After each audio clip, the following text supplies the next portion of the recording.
আসসালামু আলাইকুম, সবাইকে স্বাগতম। আইসিটি বিষয়ের সংখ্যা পদ্ধতির অঙ্কের ক্ষেত্রে এই যে এখানে একটি সংখ্যা দেওয়া আছে 203.5। এই সংখ্যাটি 8 ভিত্তিক অক্টাল সংখ্যা। তো এই অক্টাল সংখ্যাটিকে আমরা দশমিকে কিভাবে রূপান্তর করব, তাই না? আমরা জানি ভিত্তি 8 হলে তাকে 8 ভিত্তিক সংখ্যা অক্টাল সংখ্যা বলে, আর এই ভিত্তি যদি 10 হয় তাহলে দশমিক সংখ্যা বলে।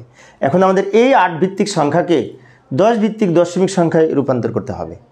তো অনেক সহজ, আমি সহজভাবে আলোচনা করার চেষ্টা করব। প্রথমে প্রশ্নটি তুলে নিলাম, এরপরে কি করব, এই যে এই অক্টাল সংখ্যার প্রতীকগুলো রয়েছে 1, 2, 3 আর পয়েন্টের পরে একটা, মোট 4টা, প্রত্যেকটাকে ভিত্তি 8 দ্বারা গুণ করব। যেমন পূর্বের ক্লাসেও দেখিয়েছিলাম, প্রত্যেকটাকে 8 দ্বারা গুণ করব, বেস দ্বারা গুণ করতে হবে। যেমন লক্ষ্য করি 2কে 8 দ্বারা গুণ করব, এই যে 2কে 8 দ্বারা গুণ করলাম, তারপর প্লাস চিহ্ন দিব। এই শূন্য আছে, শূন্যকেও 8 দ্বারা গুণ করব, আবার প্লাস চিহ্ন দিব। এই 3 আছে, 3কেও 8 দ্বারা গুণ করব, আবার প্লাস চিহ্ন দিব।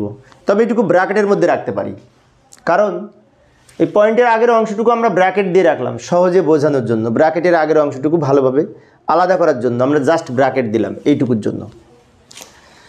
তারপরে আমরা এখানে একটি প্লাস দিব। এখন অনেক শিক্ষার্থীর মনে হতে পারে এই যে পয়েন্ট আছে তো প্লাস দিলাম কেন, তাই না? অ্যাকচুয়ালি আমরা যখন এটা এক লাইনের সমাধান করব তখন যেখানে পয়েন্ট আছে এখানে প্লাস দিব, কারণ এই 5কে আবার 8 দ্বারা গুণ করে আমরা যখন 5কে আবার 8 দ্বারা গুণ করব, গুণ করে এখানে যখন পাওয়ার লিখবো এটা -1 হবে, আর অন্যগুলি সব এদিকে প্লাস লিখতে হবে। তাহলে -8 পাওয়ার করে 5 দিয়ে গুণ করলে এখানে এমনি পয়েন্ট চলে আসবে, অটোমেটিক পয়েন্ট চলে আসবে। আমরা সমাধান করে দেখলে পয়েন্ট চলে আসবে। সেজন্য মূলত আমাদের নিয়ম হচ্ছে এইটুকু আলাদা করে করব আর এইটুকু আলাদা করে করব, দুইটা যোগ করব। তো এইটুকু সমাধান করলে পয়েন্টের পরের টুকু এইটুকু সমাধান করলে এমনি পয়েন্ট চলে আসবে। কিভাবে আসবে লক্ষ্য করি। এর পরের ধাপে আমরা পাওয়ার লিখব। পাওয়ার লেখার সময় এইখান থেকে এদিকে লিখব 0, 1, 2, 8-এর উপরে, কিন্তু প্রত্যেকটা 8-এর উপরে, খেয়াল রাখবো প্রত্যেকটা 8-এর উপরে এখানে 0, 1, 2। ওদিকে যখন লিখব -1, এখানে কি করব, -1 লিখব। পয়েন্টের পরে -1 হবে, কারণ এই পয়েন্টের পরের সংখ্যাটা 1-এর চেয়ে কম, তাই পাওয়ার হিসাবে পয়েন্টের পরে -1 হবে। আচ্ছা, এবার সরল করব। তো এখানে একটা সমান দিই।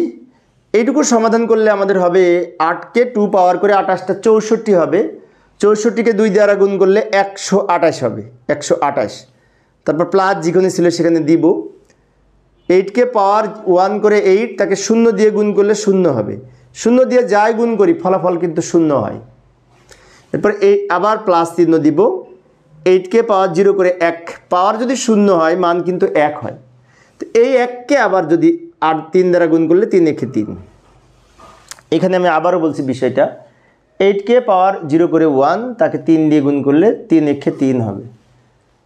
তারপর প্লাস চিহ্ন দিব।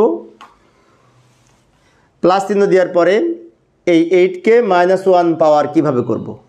আমাদের ক্যালকুলেটরে যে পাওয়ার বাটন আছে, প্রথমে 8 তুলে নিব, ক্যালকুলেটর অন করে 8 তুলে নিব। ক্যালকুলেটরে তোলার পরে পাওয়ারে চাপ ক্লিক করব, যে পাওয়ার বাটন উপরে আছে পাওয়ার, পাওয়ারে ক্লিক করার পরে -1 লিখব, তারপর সমান দিব। আমি আবারও বলছি, প্রথমে 8 তুলব, তারপর পাওয়ারে ক্লিক করব বা চাপ দিব, যাই বলি না কেন, পাওয়ারের পরে -1 লিখব, তারপর ইকুয়ালে প্রেস করলে বা সমানে চাপ দিলে একটা পয়েন্টযুক্ত সংখ্যা পাবো।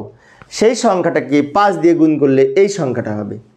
এখন অনেক শিক্ষার্থীর মনে হতে পারে এত সহজ জিনিস স্যার এত দীর্ঘ করে বোঝাচ্ছে। কারণ আছে, কারণ আমি তো কলেজের শিক্ষক, আমি একজন সরকারি কলেজের শিক্ষক। যখন ক্লাসে পড়াই তখন দেখেছি বিজ্ঞানের স্টুডেন্টরা পাওয়ার টাওয়ার এগুলো করতে খুব ভালো পারে, কিন্তু আমার মানবিক এবং কমার্সের স্টুডেন্ট যারা আছে তারা তুলনামূলকভাবে অনেকেই সায়েন্টিফিক ক্যালকুলেটর ব্যবহার করেনি, কম করেছে। তাদের ক্ষেত্রে একটু বুঝতে অনেক সময় সমস্যা হয়, সবার ক্ষেত্রে না, কিছু সংখ্যক শিক্ষার্থীর ক্ষেত্রে। তাই আমি একটু বারবার বলেছি। এবার সব যোগ করব, 1, 2, 3টা যোগ করে এই সংখ্যাটি পাবো। যোগ করে যে সংখ্যাটি পেলাম এটাই উত্তর হিসেবে গণ্য হবে। এবং এই টোটালটা যোগ করে আমরা তো এইটা পেয়েছি, তাই না? এটার বেজ হিসেবে 10 লিখব। কারণ কি, কারণ আমরা জানি এই সংখ্যাটা এখন দশমিক সংখ্যায় রূপান্তর হয়েছে। দশমিক সংখ্যার ভিত্তি 10, তাই বেজ হিসাবে আমরা এখানে 10 লিখব। তো প্রিয় শিক্ষার্থী বন্ধুরা, এই ছিল আমার আজকের আলোচনার বিষয়। আমি অল্প অল্প করে আলোচনা করি শিক্ষার্থীদের অনুরোধে। তো পরের ক্লাসটি দেখার আমন্ত্রণ রইল। আরেকটা বিষয় বলে রাখি, এই অধ্যায়ে সৃজনশীল প্রশ্নের প্লেলিস্ট ভিডিও ডেসক্রিপশনে দেওয়া আছে। তো তোমরা যারা সৃজনশীল প্রশ্ন দেখতে চাও তারা ওইখান থেকে সৃজনশীল প্রশ্ন দেখে নিতে পারো। ধন্যবাদ সবাইকে।